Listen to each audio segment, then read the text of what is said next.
Oi!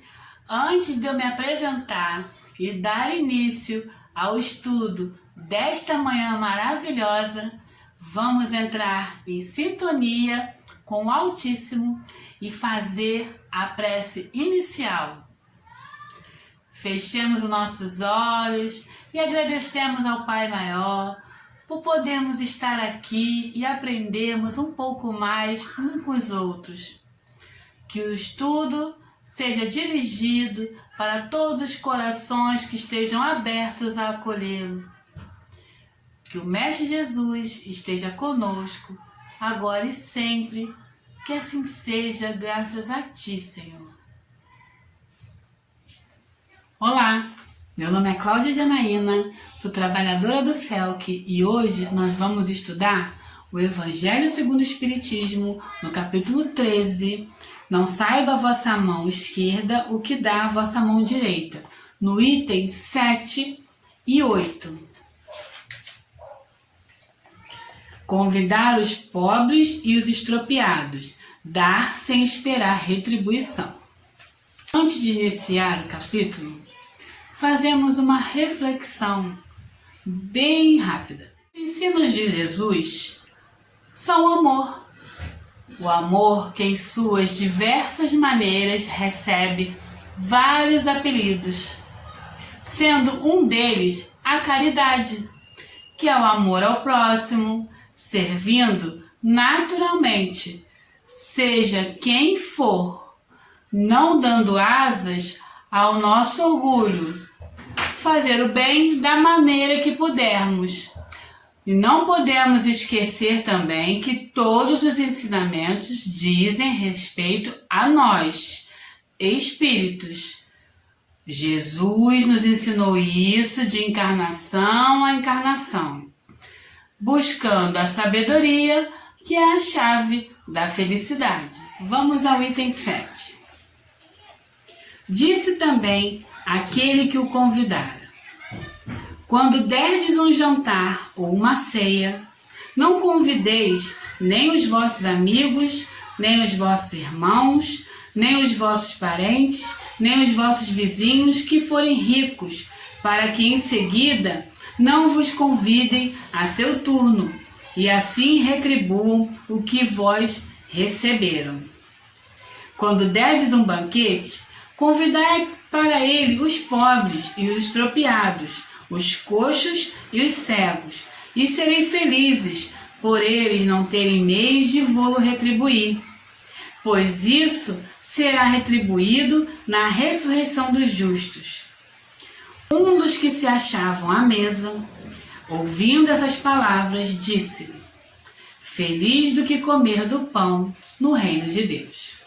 Isto está em Lucas, capítulo 14, versículo 12 a 15. Então, vamos comentar. Em algumas passagens, ele fala do cego. O cego a que se refere é aquele que não enxerga a finalidade superior da vida, apegando-se a bens materiais, por não ter os olhos de ver, sabe?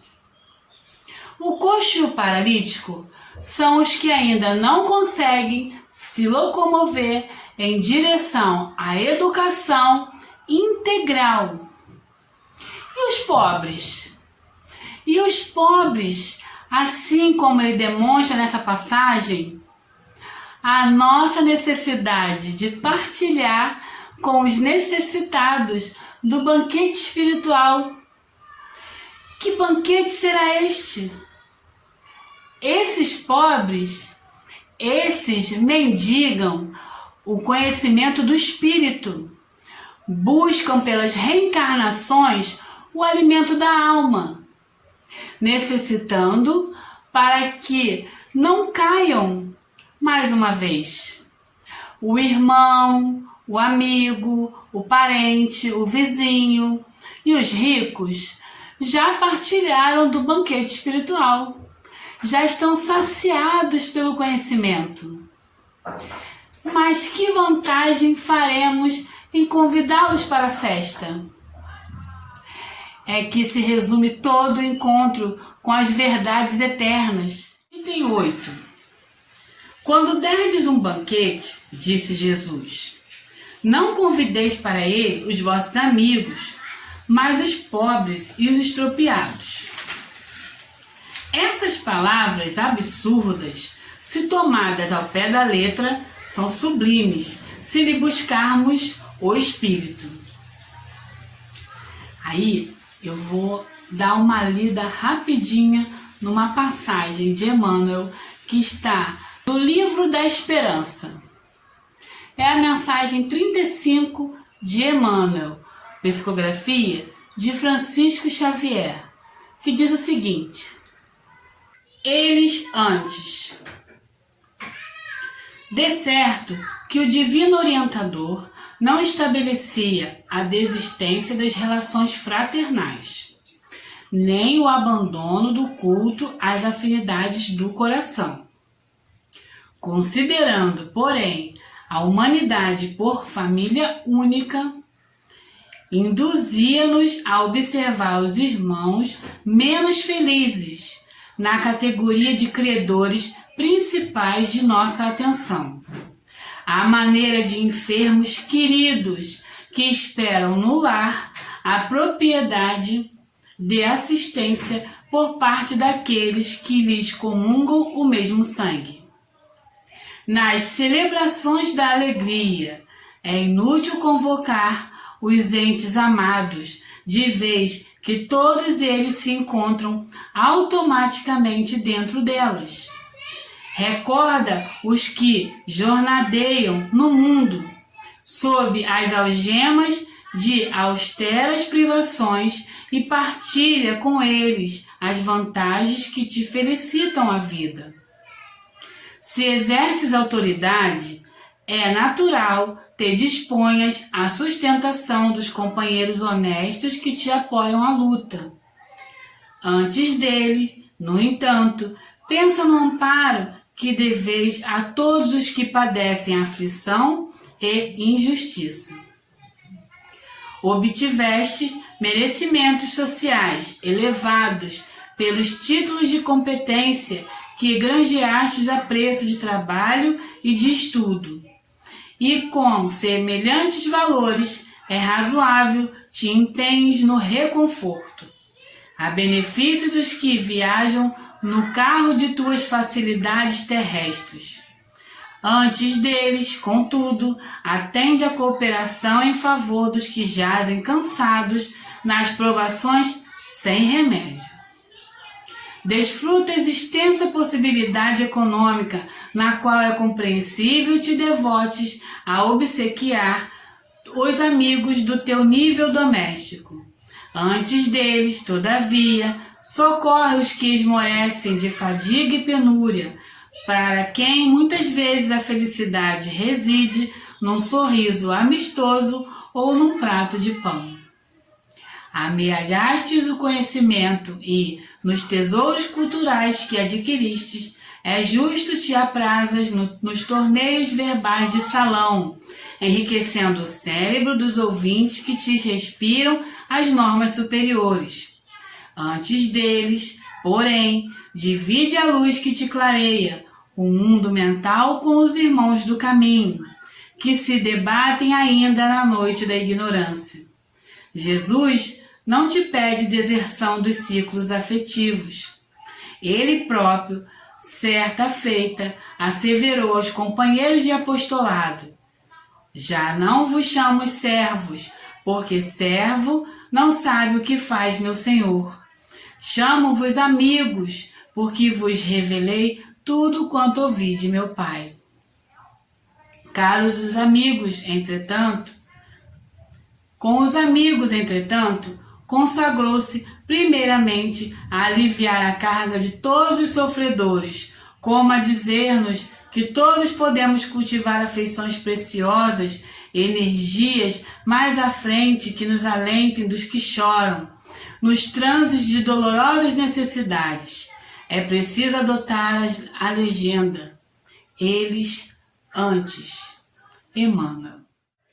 Nesse texto, Emmanuel nos traz a atenção para sempre considerarmos a humanidade como uma família única e nunca desperdiçarmos a nossa atenção quando formos chamados para ajudar os irmãos menos felizes. Que cada vitória feliz na nossa caminhada pode sim ser compartilhada, como ele diz no próprio texto, compartilhada com a caridade.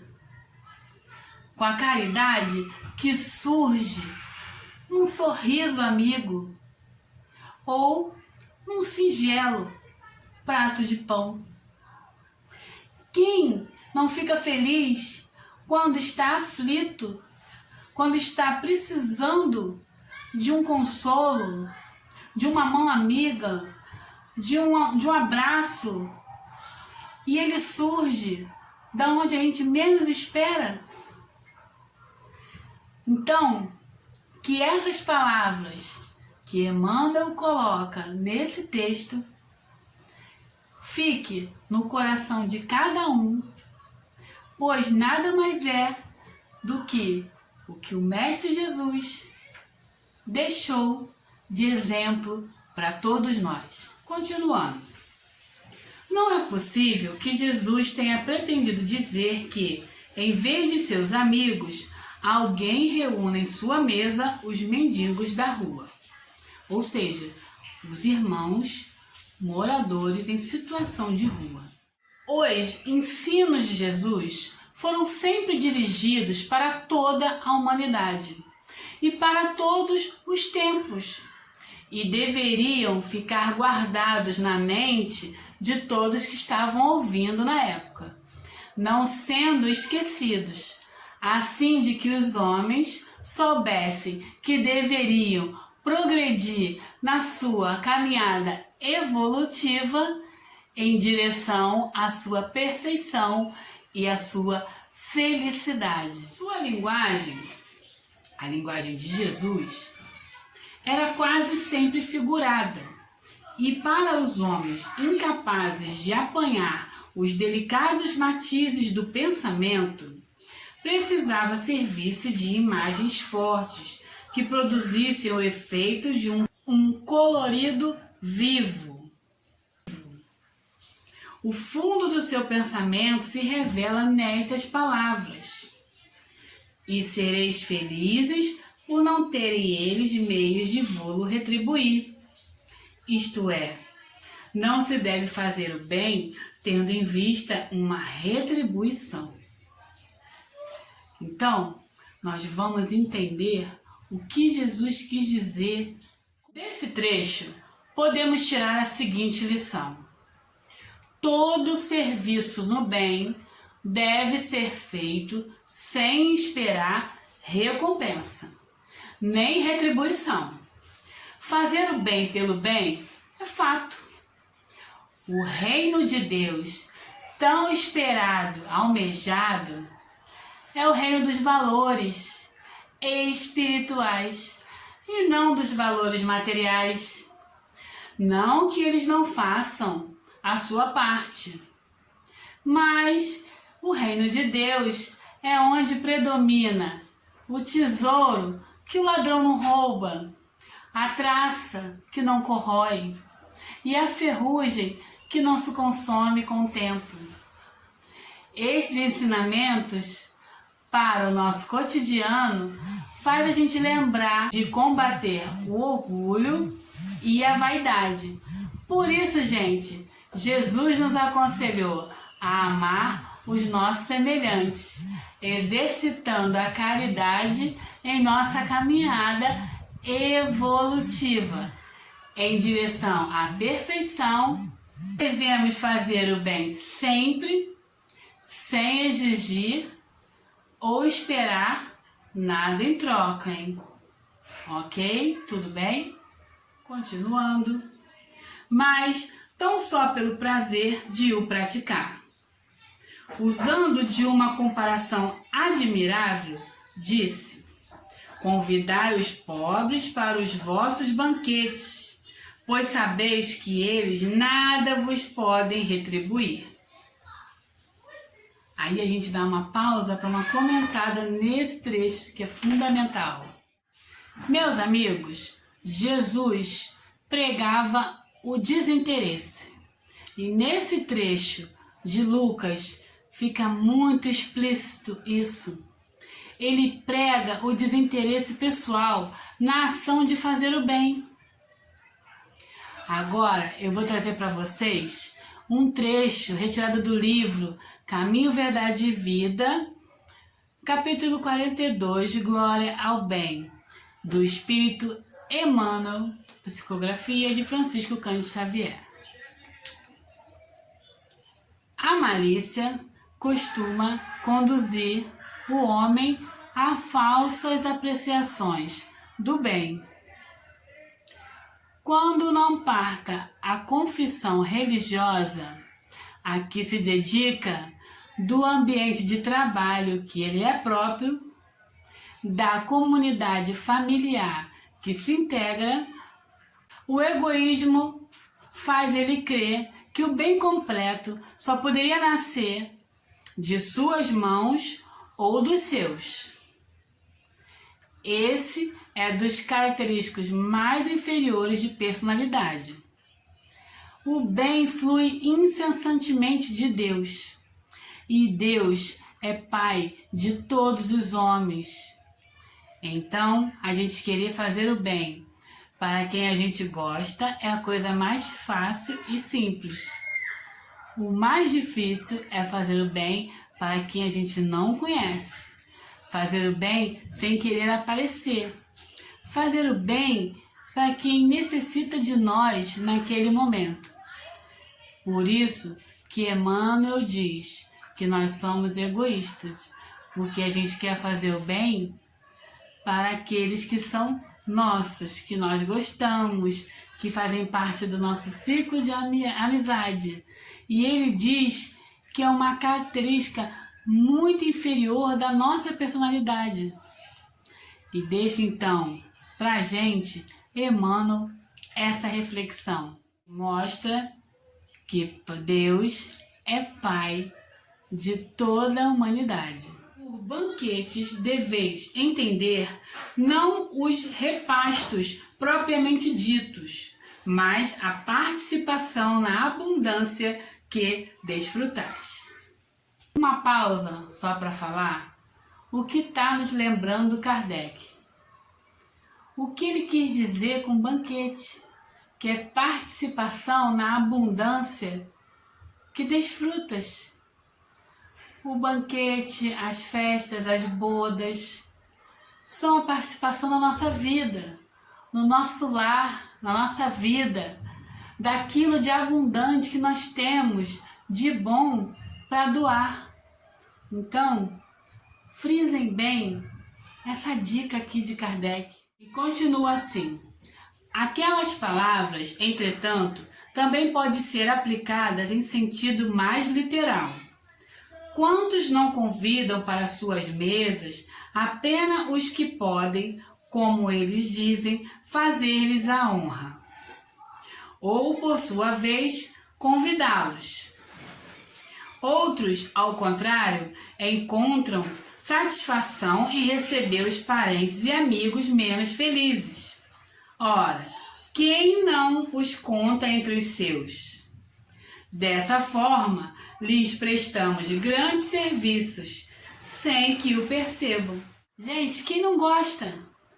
Como é bom reunir parentes e amigos em reuniões festivas, jantares e almoços. E Jesus não poderia pedir que esses convidados fossem substituídos pelos moradores em situação de rua. Jesus ensina que o verdadeiro ato do bem aos outros é sempre realizado sem esperar retribuição, sem interesse de obter vantagens. Assim, receber parentes e amigos menos afortunados ou mais até necessitados em casa é uma forma de ajudá-los com benevolência, disfarçando o benefício, tá? Sem ostentação, sem humilhar, gente.